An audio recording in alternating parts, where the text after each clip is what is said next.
Durante el Imperio Romano, y allí tenemos más o menos una imagen de lo que fue el Imperio Romano, los romanos construyeron 400 vías o 400 rutas, más de 70.000 kilómetros. ¿Por qué? Porque era muy grande el imperio y ellos necesitaban tener vías para poder viajar, guerrear, proteger, alimentar a sus legiones, pagar los sueldos y de ende, por supuesto, defender también las fronteras de este imperio que se había venido demasiado grande.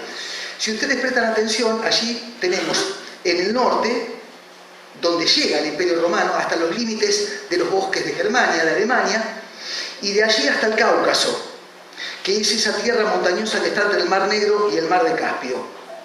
Desde España, dando al Atlántico, hasta el Golfo Pérsico, eran todos los romanos. Y después, desde Britania, lo que es hoy Inglaterra, hasta el norte de África.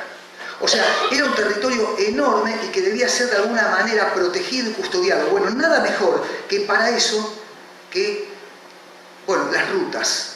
Y estas rutas que ellos construyeron, inclusive en muchos casos estas rutas fueron construidas de una manera espontánea. ¿Por qué digo espontánea? Porque las mismas legiones de soldados que iban y venían buscando los lugares más seguros para viajar, para llevar su armamento, iban marcando el territorio con caminos que después terminaron siendo, a la postre, rutas. Esas rutas iban recibiendo distintos tipos de nombres. Por ejemplo, yo he anotado algunos. La ruta salaria era la ruta que tenía que ver justamente con el traslado o el transporte de la sal. Por eso vemos ahí la ruta salaria que iba desde Roma, en gris, hasta donde dice Castrum.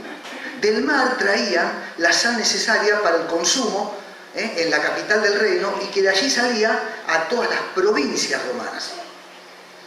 Es interesante ver también, está marcada allí, desde Roma a Brindisi, la Vía Apia. Eso usted lo puede ver allí, está en rojo. La Vía Apia probablemente haya sido la más popular, la más importante, y la Vía Apia recibe el nombre ya no por la función que llevaba, sino por aquel que la diseñó, la trazó y la construyó.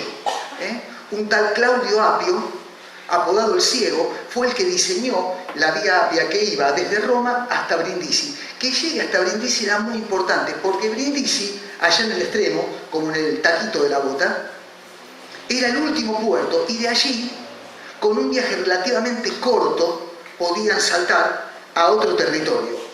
Fíjense inclusive que la Vía Apia fue diseñada y planificada y construida 312 años antes de Cristo. Es interesante ver que en esta vía, y de hecho en Roma todavía en algunos sectores permanece eso, es donde se construyeron los primeros tramos con cal y con piedras sacadas de los volcanes, que es lo que se ve en la fotografía allí. Pero como se tornó una vía tan popular, de un movimiento permanente de viajeros y de soldados que iban y venían, bueno, comenzaron a construirse, y de hecho se los ve y hay en la actualidad un montón de lugares donde los romanos ponían sus muertos.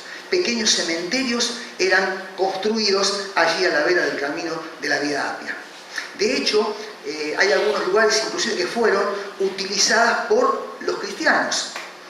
Están las famosas tumbas de San Calixto, que 40 metros bajo tierra albergaban a los cristianos, a nuestros hermanos de la fe. Ellos se reunían allí en las catacumbas y allí tenían la cena del Señor, allí oraban, allí cantaban sus canciones, allí pasaban la bolsa para suministrar ayuda económica a las mujeres que habían quedado viudas o a aquellos hombres que habían perdido parte de su familia o toda la familia en la guerra. Así que esta vía era muy importante y probablemente sea una de las más conocidas. Ahora fíjese qué interesante es ver que dijimos recién que esta vía llegaba hasta aquí, hasta el extremo de Italia, hasta el taco de la bota donde estaba Brindisi. Bueno, ellos navegaban y cruzaban al sector de Macedonia. Allí, en Pejín, en Macedonia, ellos comienzan a construir la ruta Egnatio, justamente diseñada por Egnatio. Y es interesante esta ruta, ¿por qué? Porque pasa por ciertos lugares y ciertas ciudades que son caras a nuestro corazón, porque son ciudades estrictamente bíblicas y de hecho fueron visitados por el apóstol Pablo. Esta ruta, que recorría más de 1.100 kilómetros, pasaba por Tesalónica, allí lo pueden ver más o menos en el centro de la imagen, iba hasta Kabala, que es el lugar donde descendían de los barcos, inclusive Pablo viajaba de esa manera, y cerca de Kabala, un poquito más arriba a la izquierda, estaba Filipo, donde estuvo preso el apóstol. Y sigue la ruta y termina allí en el extremo, en Estambul. O sea que ustedes vean la distancia que recorría esa ruta. Interesante. Esto fue lo que provocó o lo que generó que los evangelizadores cristianos tuvieran un elemento importantísimo para llevar la palabra. Y por eso se ha dicho a menudo que cuando hay una eclosión en la predicación del Evangelio por la persecución de Jerusalén, los creyentes se dispersan y comienzan a predicar el Evangelio y utilizan estas maravillosas rutas del Imperio Romano para viajar y justamente para poder llevar con facilidad o con cierta facilidad el mensaje de salvación. Ocurrieron algunas cosas que son llamativas. Por ejemplo, se dice que Augusto, el emperador Augusto, en el año 20 a.C., en el Foro Romano, levanta un gran monumento. Y en el monumento, este emperador hace tallar o labrar las distancias que había de Roma a las ciudades más importantes que estaban en las afueras. Lo que hoy para nosotros es una costumbre, salir a la ruta y esperar un letrero pintado de verde con letras en blanco que nos anuncie cuánto falta para el destino al que nosotros vamos, ellos lo escriben en Roma 20 años antes del Señor. Inclusive, este mismo Augusto diseña los millares. Los millares también eran columnas, algunas de ellas de 2 metros de altura, que estaban puestas en las rutas romanas cada 1500 metros y que advertían en griego y en latín cuánto le faltaba al viajero o al ejército para llegar a la próxima ciudad o al próximo descanso. Ellos habían poblado las rutas de lugares para descansar. Algo así como las estaciones de servicio que nosotros tenemos ahora en las carreteras, ellos habían dotado esas rutas, más de 400, con lugares donde podía llegar un viajero, podía comer, podía descansar e inclusive, si tenía dinero para hacerlo, podía cambiar su caballo para seguir el viaje. Ahora todo esto facilitó la predicación del Evangelio. Pero como consecuencia de la cantidad de vías, de la calidad de las vías y del destino de las vías, surge en la sociedad romana una expresión. Todos los caminos conducen a Roma. Era cierto. Todos los caminos conducían a Roma. Usted podría estar en cualquier parte del territorio romano, del Imperio Romano, iba a encontrar una ruta, por pequeña que sea, que le iba a llevar a una vía de transporte con la que iba a terminar en la ciudad de Roma. Así que esa expresión, todos los caminos conducen a Roma, era verdad, era cierto, y hacía sentir al emperador y a los ciudadanos romanos verdaderamente orgullosos. ¿Por qué? Porque ellos habían dotado a su reino, a su imperio, de una cantidad de vías que permitía la ida, la vuelta de viajeros, de ejércitos, de médicos. Y bueno, ellos decían, es cierto, somos tan fuertes, somos como imperio tan importantes, que donde usted esté va a encontrar un camino que le conduce a nuestra ciudad capital. Por eso todos los caminos conducen a Roma. Ahora, quisiera preguntarle a ustedes si alguna vez no ha utilizado esta expresión. Yo creo que es una expresión que nosotros la hemos tomado. Yo creo que más de una vez hemos dicho nosotros, es cierto, todos los caminos conducen a Roma. Porque a menudo usamos esta expresión cuando inclusive tenemos varias alternativas para seguir delante nuestro, pero al darnos cuenta de que todas esas alternativas conducen a lo mismo, terminamos diciendo, todos los caminos conducen a Roma. ¿Por qué todo esto? Porque yo creo, sinceramente, que espiritualmente hablando da toda la sensación que los tiempos se están cumpliendo bíblicamente de tal manera que hoy podríamos decir que todos los caminos espirituales conducen a Roma. Las reuniones que se producen en el Vaticano, ese deseo de ecumenismo, agrupando absolutamente a todos los que dicen creer en alguien, hace pensar que este refrán popular del tiempo de los emperadores espiritualmente está a punto de cumplirse. Pareciera que todo conduce a Roma. Bueno, de hecho, bíblicamente bien sabemos que en los últimos tiempos el dictador mundial va a regir con mano dura desde Roma. Y que como en la época de estos caudillos que eran los emperadores, allí volverá a estar el centro económico, financiero y espiritual del mundo. De allí reinará el anticristo, porque en realidad todos los caminos espirituales hoy tienden a llevar al mundo entero a Roma. Allí se pueden reunir todos con la misma libertad.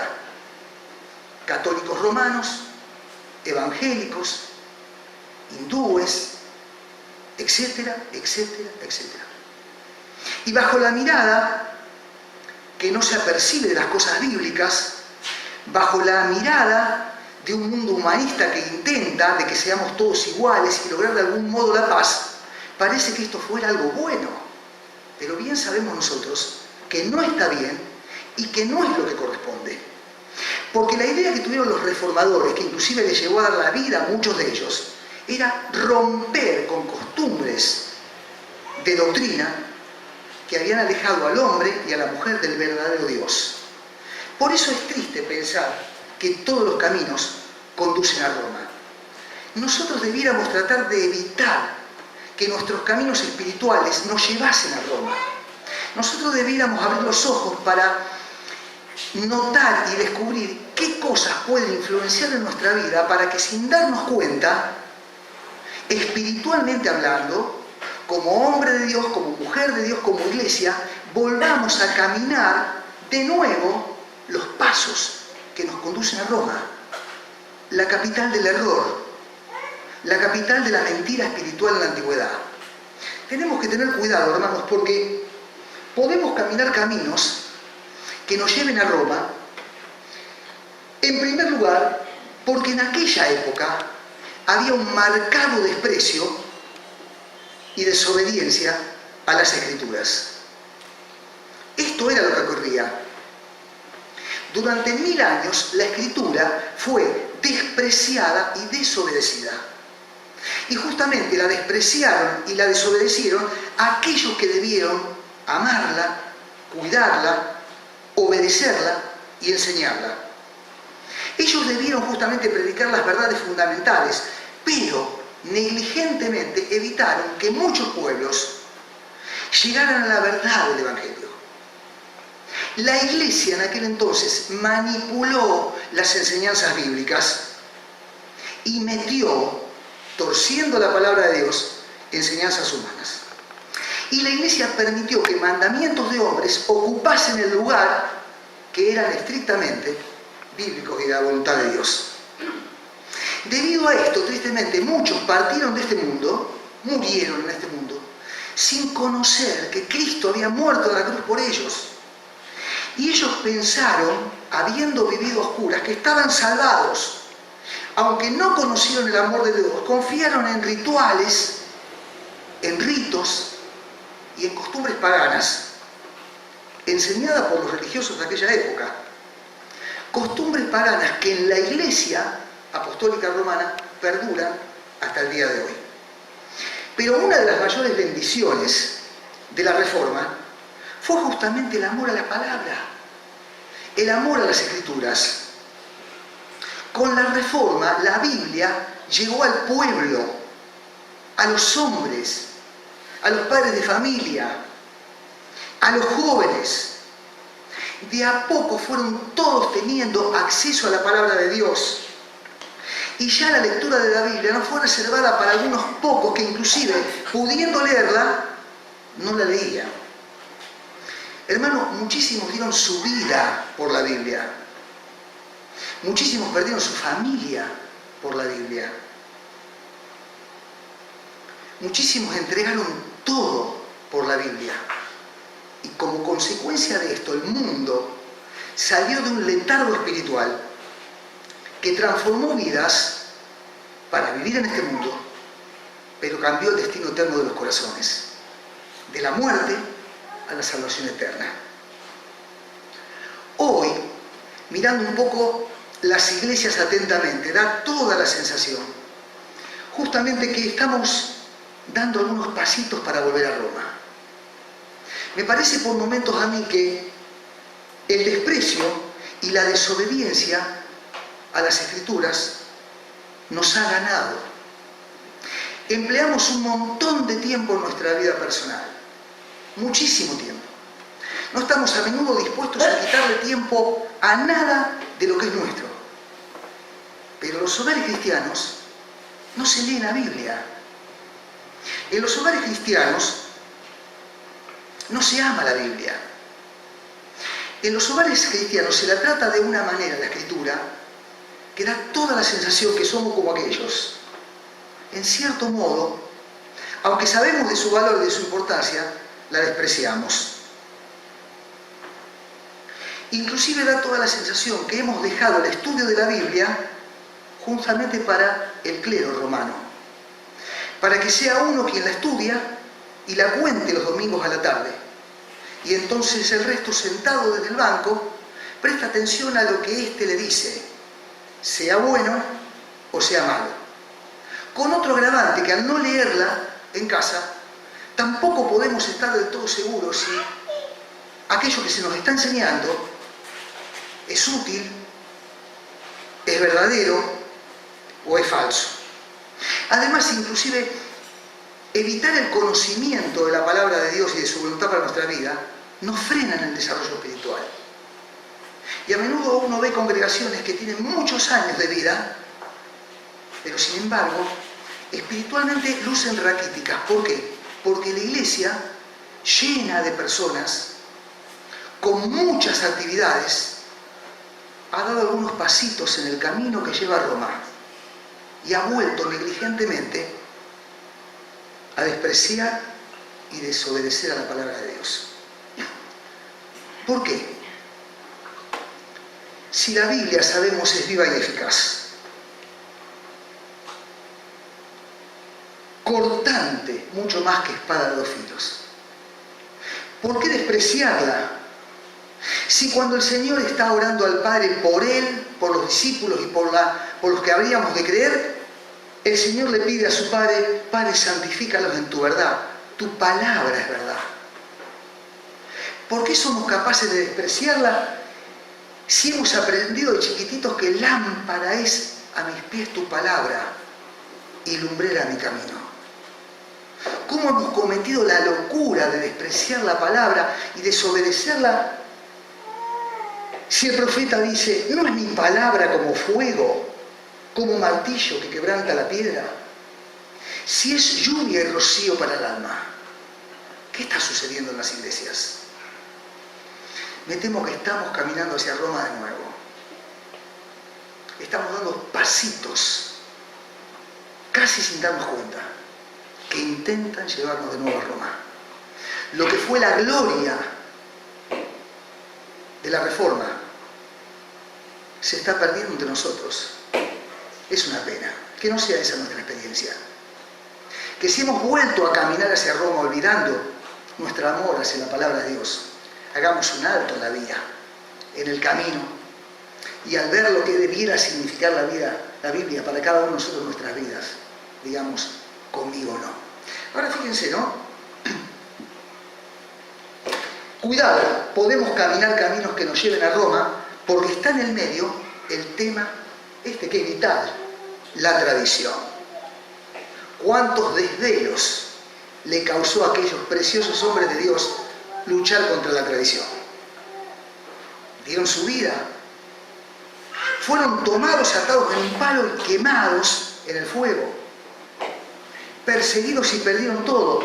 Luchaban contra la tradición. La tradición es la transmisión o la comunicación de lo popular, de doctrinas, de ritos y de costumbres que se mantienen de generación en generación.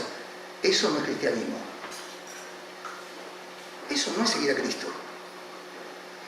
Comunicar lo popular, la doctrina, los ritos, las costumbres, mantenerlas de generación en generación, algo que inclusive generalmente se transmitía por vía oral. Bueno, la Iglesia dice que hay claramente dos revelaciones. Hablo de la Iglesia Apostólica Romana.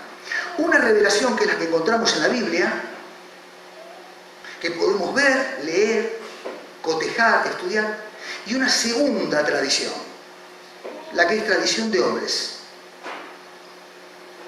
La Iglesia puso cual causó escozor a tantos, a la Biblia a la misma altura que la tradición. Bueno, muchas de esas tradiciones, como hemos visto en otros módulos, eran tomadas de costumbres paganas y fueron insertadas en la Iglesia popular. ¿Qué es tradición? Supuestamente recibida por parte de Dios por algún que otro obispo. La asunción de María al cielo. Ustedes saben que esto no figura en ninguna parte de la Biblia. Sin embargo, la tradición dice que María, después de muerta, no fue enterrada en Jerusalén, ni tampoco en Éfeso, sino como Cristo Jesús ascendió a los cielos. Eso es tradición. Tradición es también que ella es corredentora y mediadora con Cristo. Es decir, que da lo mismo pedirle perdón por los pecados a Jesús y aceptarlo a Él como Salvador o a María. Eso es tradición en la Iglesia Católica. ¿Qué es tradición? Que su virginidad es perpetua. Que ella no tuvo otros hijos después que el Señor, que tuvo al Señor Jesucristo. Eso es tradición. ¿Qué es tradición también? Más serio todavía.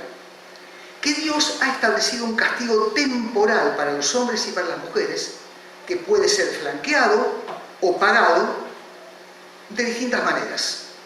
Rezos, caminatas, ofrendas o indulgencias. ¿Qué es tradición? El purgatorio. El purgatorio era algo que ya existía en las religiones paganas griegas también. Es decir, es tradición porque se enseña de que los muertos están en un lugar donde el alma espera su juicio, pero que puede oportunamente ser sacado de ese lugar, por ejemplo, por el pago de un familiar por medio de una indulgencia. Eso es tradición.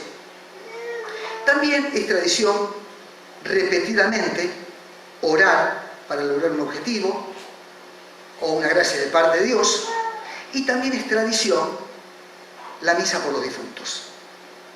También es tradición, por ejemplo, que un jugador de fútbol cuando entra al campo de juego o cuando sale se hace la señal de la cruz, o que muchos cuando pasan, algunos de ellos respetuosamente, se hacen la señal de la cruz cuando pasan por una iglesia. Eso es tradición. También es tradición mojarse las manos y hacerse la señal de la cruz al entrar a un templo, aunque en la Biblia no figura. Tradiciones. Los reformistas censuraron todas las tradiciones, porque ellos estaban en total desacuerdo con todas ellas porque se oponían a la palabra de Dios. Aspiraron a volver a un mensaje que tenía que ver con la Biblia, un mensaje cristocéntrico, despreciando la tradición cultural que absorbió la Iglesia y religiosa promovida por la Iglesia desde los primeros siglos. No nos olvidemos que a partir del año 500, todo, 400, 450, comenzó a torcerse. Los creyentes de hoy deberíamos probar a la luz de la Escritura qué es tradición y qué es Biblia. Los creyentes deberíamos ver qué es lo que estamos haciendo con nuestra vida. Cuánto hay de tradición y cuánto hay de cristianismo real en nuestra vida. Los creyentes debiéramos realmente analizar si lo que hacemos en nuestra vida tiene mucho de tradición o tiene mucho de cristianismo. Porque ¿sabe lo que ocurre? A veces nuestras costumbres que vienen de generación en generación, como ocurría y ocurre de hecho en la actualidad con la Iglesia Católica Apostólica Romana, pueden convencernos de que estamos en la fe, pueden apaciguar nuestro corazón cuando analizamos cómo vivimos, pueden hacernos creer que cumplimos con ciertos rituales o ritos y nada más, pero no estamos viviendo como el Señor quiere que nosotros vivamos. Hermano, hermana, la asistencia al culto, la manera de vestirnos, el lenguaje, la música que empleamos o no empleamos puede conformarnos a punto tal de que algo que es una tradición nos haga pensar de que estamos siendo aprobados por el Señor. Debemos examinar nuestra vida una vez más y nuestra vida congregacional reiteradas veces, porque las tradiciones no sirven. Lo que sirve es nuestra mirada, nuestra confianza y nuestra obediencia puesta en la palabra de Dios, que era por lo cual los reformadores lucharon y dieron su vida.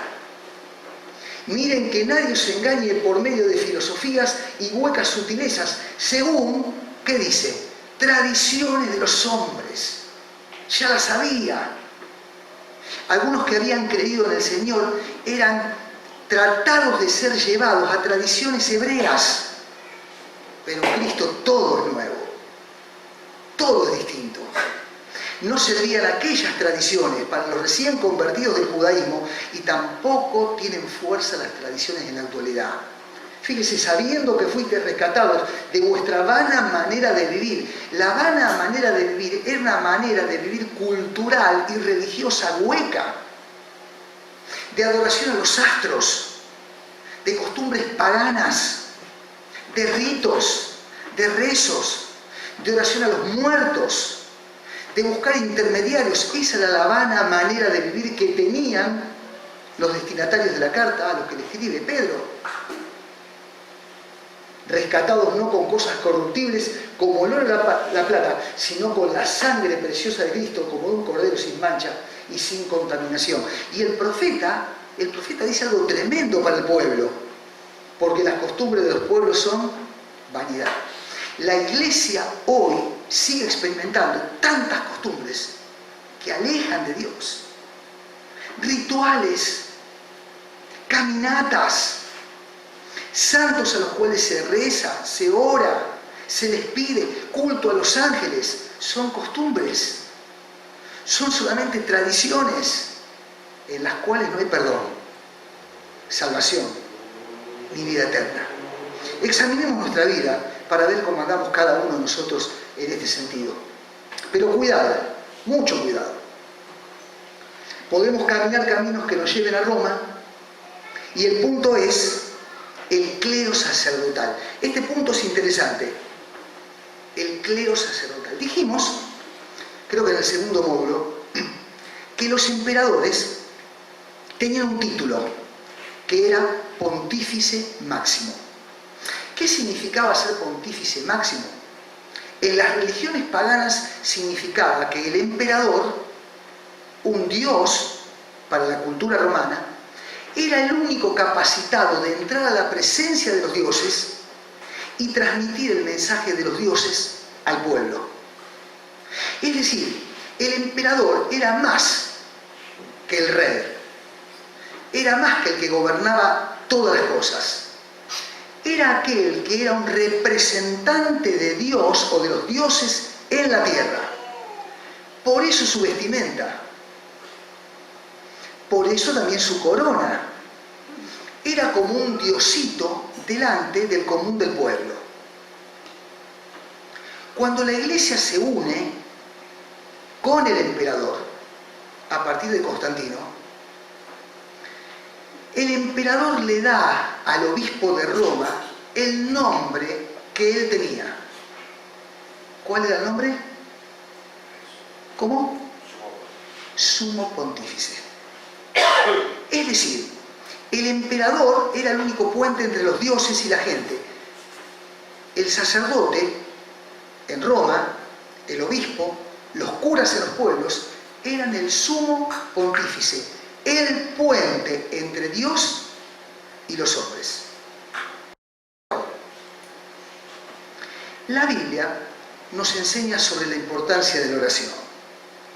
Es interesante ver que una de las características preciosas de una iglesia sana es que justamente los hermanos oremos los unos por los otros. Es una virtud, un regalo por parte del Señor poder ejercitarnos en este don que es la oración, que con simpleza cada uno de nosotros, y como de hecho lo hacemos, podamos orar en casa por nuestros hermanos, por los que pasan por necesidad o inclusive por los que no están pasando por necesidad.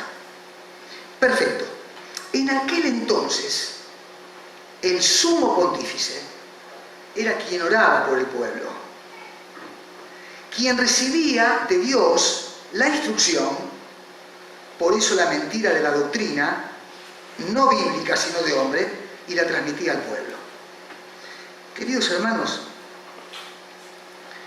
Aquellos pensaban, ante la presencia de un Dios tan tremendo como se lo mostraba, ante la presencia de un Dios que solamente está ideando la manera de castigarme, ante la presencia de un Dios justo que solamente espera mi mal, el pueblo decía, ¿quién podrá acercarse a Él? La respuesta para semejante pregunta era solamente una: el obispo, el cura, el religioso.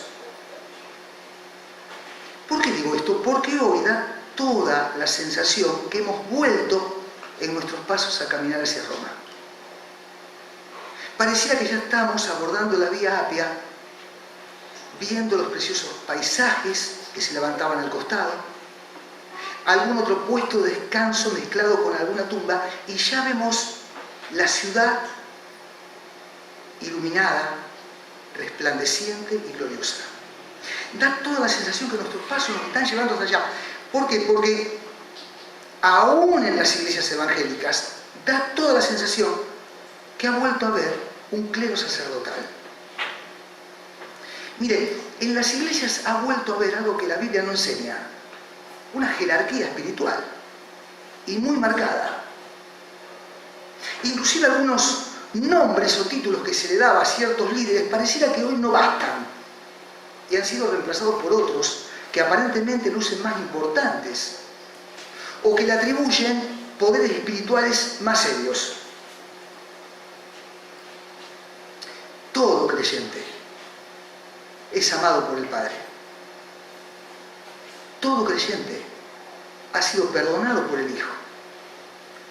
Todo creyente es sellado y guiado por el Espíritu Santo. Todo creyente tiene la misma libertad para llegar delante del trono de Dios. Y no necesita de un clero sacerdotal o evangélico que ore por él. ¿Por qué digo esto? Porque vuelvo al principio, está bueno orar. Pero queridos hermanos, hoy se muestra como que la oración de ciertas personas tiene más poder que la de otras personas. Como si nosotros no pudiéramos orar de igual modo que ora alguien en especial por la congregación. Como si nuestra oración no tuviera el mismo poder o pudiera alcanzar a Dios de igual manera, que los resultados sean los mismos que si ora alguien que es algo así como un obispo en las iglesias, con un título que lo pone en un estado espiritual superior y en un estrado que el resto de la iglesia nunca va a tener, porque sabe más, porque ha estudiado, porque tiene el título, porque es del clero, ¿vio? Hermanos, dice 1 Pedro, mas vosotros sois linaje escogido, real sacerdocio, nación santa, pueblo adquirido por Dios, para que anunciéis las virtudes de aquel que os llamó de las tinieblas a su luz. Y la carta a los hebreos aclara: acerquémonos pues confiadamente al trono de la gracia. Hermanos, es una pena cuando uno prende la televisión y ve que algunas iglesias invitan para la próxima actividad para que los creyentes vengan a recibir la bendición del pastor. El pastor no puede bendecir a nadie. El pastor puede orar para que la iglesia sea bendecida, pero yo no quiero la bendición del pastor. Yo espero la bendición de mi Dios. Bendición que va a llegar a mi vida cuando yo viva en santidad, cuando yo le ame, cuando yo defienda su palabra, cuando viva como un verdadero convertido. Hermano, cuidémonos de caminar correctamente y no tomar alguno de estos caminos que nos quieren llevar a Roma otra vez. Esto se ve con mucha frecuencia en la tele y es una pena. Pero cuidado, y vamos terminando. Podemos caminar caminos que nos lleven a Roma y ahí aparece la venta de las indulgencias. Este tema es verdaderamente apasionante, el tema de las indulgencias. Las indulgencias no es algo que inventó la Iglesia Apostólica Romana. Es también una costumbre de pueblos paganos que acostumbraban a dar cierto tipo de perdones. Bueno, de hecho, una indulgencia podía dar el emperador.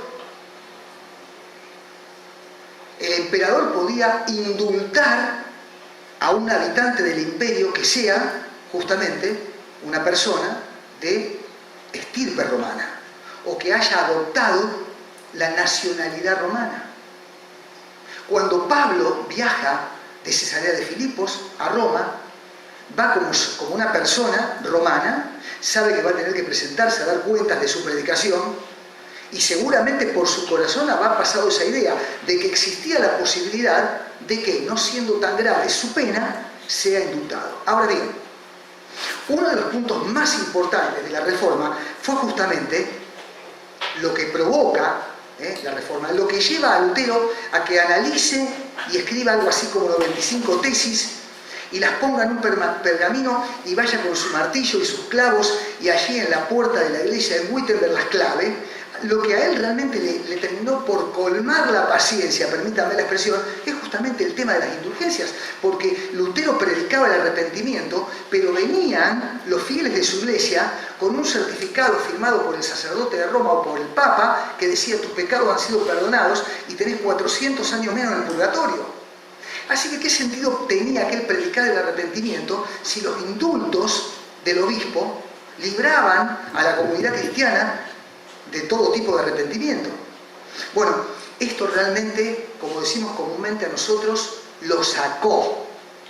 Y aunque él no quiso separarse de la Iglesia Católica, él escribe las 95 tesis para que los estudiantes y para que los religiosos de Wittenberg las leyeran, las analizaran, para que vieran que había un montón de cosas en la Iglesia Popular que desobedecían la voluntad de Dios. Bueno, él estaba estudiando todos estos puntos sin darse cuenta de que fueron impresos, distribuidos y que comenzó el hervidero de la Reforma.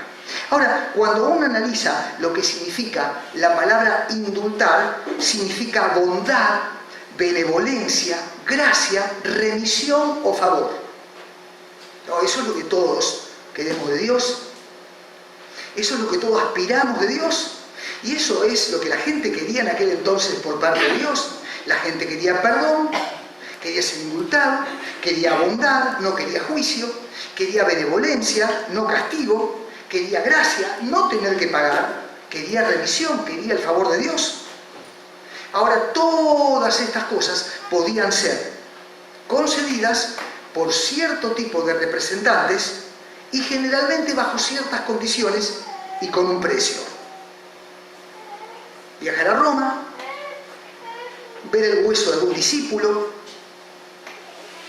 ver las monedas de Judas, subir la escalera por la que supuestamente había sido juzgado el Señor delante de Pilato, etcétera, etcétera, etcétera. Lutero estuvo allí. Lutero subió de rodillas a la escalinata.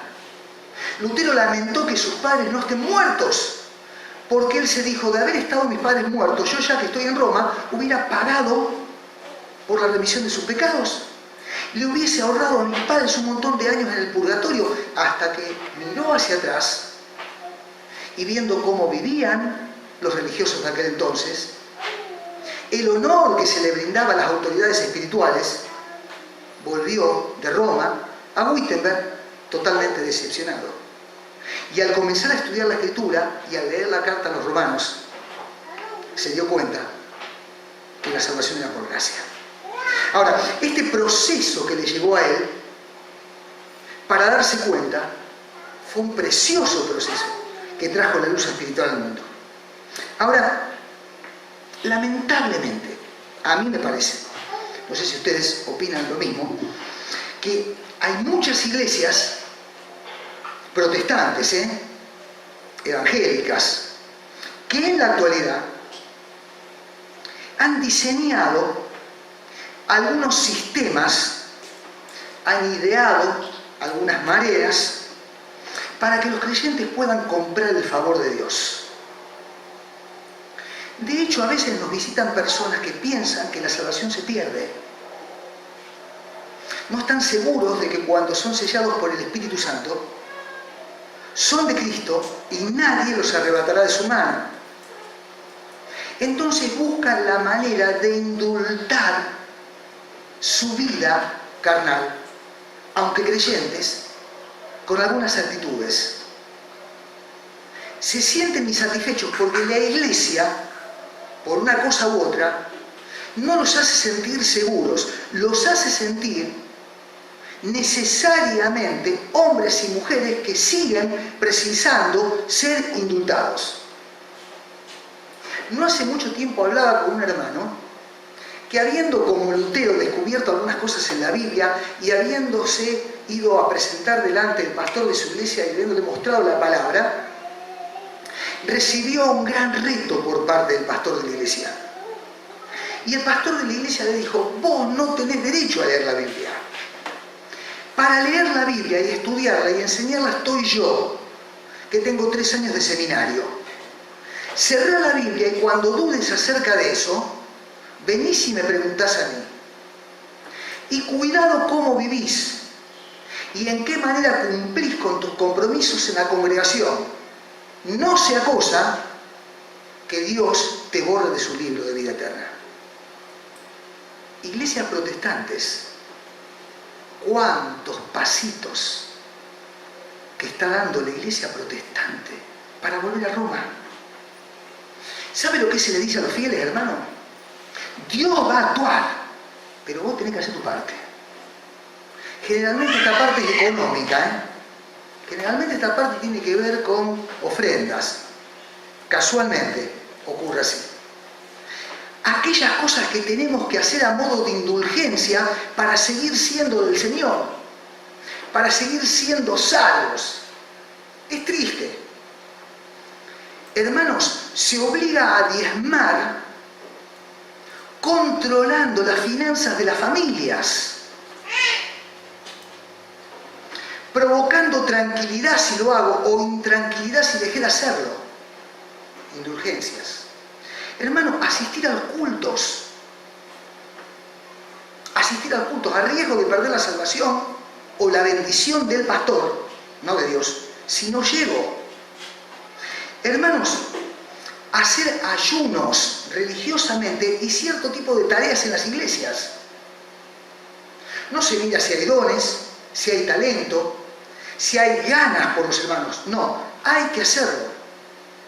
Penitencias, o indulgencias. Queridos hermanos, ser poseedor de dones carismáticos, tenerlos, no se puede no tenerlos. Y ciertos son tan importantes que demuestran si somos de Cristo o no. Indulgencias. Seguir a un hombre, apoyar sus acciones y su política en la iglesia o su estilo de vida, aunque esté en contra de la Escritura. Indulgencias. Mantenete allí. Así tiene que ser. No sea cosa que... Es decir, es tremendo ver lo que se enseña y lo que se predica. Cómo Dios, que nos salvó por gracia cuando estábamos muertos en delitos y pecados, ahora que somos sus hijos, va a seguir demandando de nosotros obras humanas para asegurarnos la salvación. Es una locura, es una blasfemia, es una mentira. Hermano, se predica cierto tipo de indulgencia, como si Dios hubiese hecho la salvación a medias. Y en cierto modo, se vuelve a predicar en iglesias protestantes un mensaje que ha olvidado la gracia de Dios, para que la salvación sea, por gracia, un poco, pero el resto por obras. Nada de lo que podamos hacer, nada de lo que podamos decir, ni nuestras fuerzas, ni nuestro talento, ni nuestros títulos, ni nuestra presencia, nada aumenta el amor que tiene Dios para con sus redimidos. Tampoco nada lo quita. Lo que no hacemos, lo que le debemos, lo que no somos. Él nos ama así, como somos. Y repito, si nos amó cuando no merecíamos ser amados, ¿cómo no nos seguirá amando ahora que estamos escondidos y justificados en Cristo Jesús? Siendo justificados gratuitamente. No hace falta que hagamos nada. No hay indulgencia necesaria. Cristo nos ha perdonado. Y fíjese el método que Dios utilizó. Justificados por su gracia. ¿Mediante qué cosa? La redención, el pago de un precio que fue operado ¿por quién? Por la sangre derramada de Cristo en la cruz. ¿Qué problema la iglesia? ¿Qué riesgo está corriendo? Le digo a veces a los hermanos mayores, que es nuestra función mientras estemos aquí defender esta reforma, que la iglesia siga siendo una iglesia escritural, bíblica, cuya predicación sea Cristo. Nuestra vida debe estar en Cristo. Nuestra doctrina es Cristo, nuestra esperanza es Cristo. Estamos en Él. Y si valemos algo, es su vida derramada en nosotros. Nosotros por nosotros mismos nada somos, ni nada valemos. Queridos, vamos a ir terminando. Las 5 solas. Las 5 solas no son 5 mujeres que andaban por Roma, podrían ser, pero no. Las 5 solas son 5 frases en latín o eslogans que surgieron durante la Reforma Protestante y que resumen las creencias teológicas básicas de los reformadores en contraste con las enseñanzas de la Iglesia Católica Romana. Fíjense qué interesante. La palabra en latín sola significa solamente y es la traducción en inglés solo. Las 5 solas expresan, y por favor recuérdelo, 5 creencias fundamentales de la Reforma Protestante, pilares de los reformadores, esenciales para la vida y de aplicación cristiana. ¿Cuáles son esas 5 solas? Sola Escritura. En primer lugar, sola Escritura. No. Doctrina de hombres, no. Inspiración humana, pero que no está en la Biblia, no. Sola Escritura.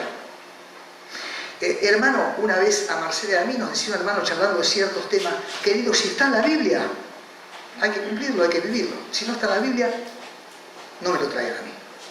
Sola Escritura. La Biblia es la palabra de Dios tan poderosa que permanece entre 2 tapas de cartón. Una sola palabra, una sola Escritura, pero también una sola gracia. Por gracia sois salvos por medio de la fe. Y esto no es de nosotros, hermanos, sino que es don de Dios, para que nadie se gloríe, y me atrevo a agregar, y para que nadie tenga que hacer nada más. Otra sola fe. Sola fe. Es importante la fe. Lo que se despierta en el corazón de Lutero es un Dios perdonador. Y eso él comienza a vivirlo y a disfrutarlo por fe. Comienza a darse cuenta que más el justo por fe vivirá. Y dice la Escritura que el que se acerca a Dios debe creer que Dios existe y que es galardonador, o sea que está dispuesto a premiar a todos aquellos que en Él confían o que le siguen o que en Él creen. Hermano, nuestra vida debe ser vivida por fe. La fe no debe ser solamente utilizada para creer cuando necesitábamos de ella para salvación. Debe ser utilizada para vivir la vida cristiana cuando necesitamos de su cuidado, de su consejo, de su vida y de su corrección. Una sola fe. Solo Cristo. Solo Cristo. Porque hay un solo Dios y un solo mediador entre Dios y los hombres. Jesucristo hombre, quien se dio a sí mismo para salvarnos a todos. Solo Cristo. Cristo es el nombre más glorioso de la historia. No hay nombre como Cristo. No hay nada que se le parezca a Él. Encerrado con un nombre humano, Jesús, es Jesucristo, es el Mesías. ¿Qué se podrá comparar a aquel que hizo los cielos y la tierra?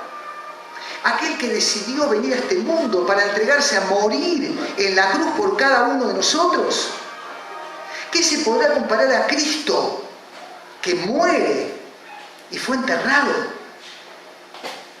como un humano? ¿Qué se podrá comparar a Cristo, que deja la tumba vacía, que se presenta a los suyos, que les dice: voy pues a preparar lugar para ustedes? ¿Qué se puede comparar a Cristo? ¿O es que acaso hemos encontrado algo más precioso que el Señor Jesucristo? Algo que traiga mayor paz, tranquilidad y satisfacción para la vida. Nuestra vida terrena está basada en Cristo, está confiada a Cristo. Él es la roca, Él es el camino, Él es la verdad, Él es nuestra vida. Oh, Cristo es tan importante, porque Cristo nos ha dado vida eterna. Solo Cristo es otra de las olas. Y la última, solo gloria a Dios. Solo gloria a Dios. Él espera nuestro culto, nuestra alabanza, nuestra adoración. En un siglo y en una época en la cual cientos de millones de personas siguen detrás de doctrinas humanas, dándole la gloria o esperando recibir consejo o sanidad o liberación de personas difuntas que están en el más allá, en un momento cuando las personas se atribuyen poder y honra siendo seres humanos muertos en delitos y pecados, esta sola gloriosa es la que nos habla de que Dios merece la gloria. Entonces, queridos hermanos, que nuestra vida como creyentes en Cristo Jesús sea una vida que dé gloria a Dios. ¿Es difícil? No es imposible. Nuestros comentarios, nuestras decisiones, nuestras acciones, nuestro matrimonio, nuestros hijos, nuestra familia, nuestro trabajo, la iglesia, todo que sea para la gloria de Dios. Y que cada uno de nosotros con nuestra vida pueda defender aquello que llevó a la muerte a tantos. Tan precioso. Una sola palabra, la palabra de Dios. Una sola gracia amorosa de Dios. La fe necesaria para creer y que es suficiente para todo aquel que cree. Un solo mediador y salvador, Cristo Jesús. Y a Él, al Dios eterno, a su Hijo, revestidos del poder del Espíritu Santo, motivados por el Espíritu Santo, sea la gloria por los siglos de los siglos. Amén. Amén. Amén. Querido hermano, hagamos como iglesia y haga usted como hijo de Dios lo imposible. No volvamos a Roma.